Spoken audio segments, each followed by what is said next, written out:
Wolf Klinz, Chair of the Special Committee on the Economic, Financial and Social Crisis. The Maastricht Treaty made no provision for helping out a Eurozone country that might find itself at risk of defaulting on its sovereign debt. Does that really mean that perhaps we need to look again at the provisions of the single currency? Well, I don't think so, because the minute you open up that box, of Pandora, if I may say so, you do not know whether you can, close it again. So I don't think that we ought to change the treaty. I think the treaty is clear, and indeed it does not provide for in fact, it says there won't be any bailout. It's rather specific in Article 125.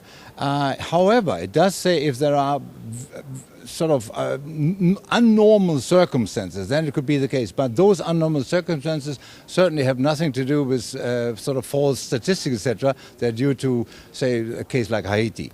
Of course, the ECB cannot step in, it's not permitted to, but presumably other member states can help with guarantees or whatever, perhaps not with cash.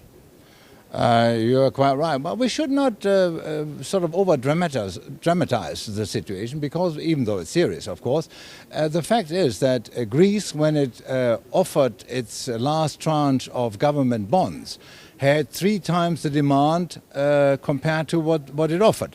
So the market isn't completely dry yet. Just finally, if I mention that apparently, according to an American economist, traders have bet something like $7.6 billion so far in short positions against the euro. They obviously wanted to fail. I mean, what do you do with that?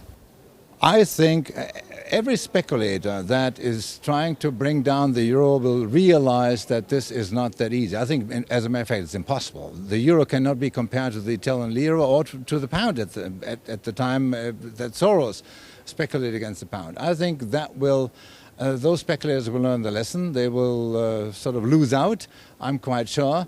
We have to make sure that the treaty is not sort of questioned anymore. We have to make sure, and this is the most important thing, that Greece really understands. Now it's serious, and it's its responsibility to take the necessary actions and implement really what may be draconian measures, so that it can regain the reputation and image that it has lost by falsifying the numbers. Wolf Klinz, thanks very much indeed. You're welcome.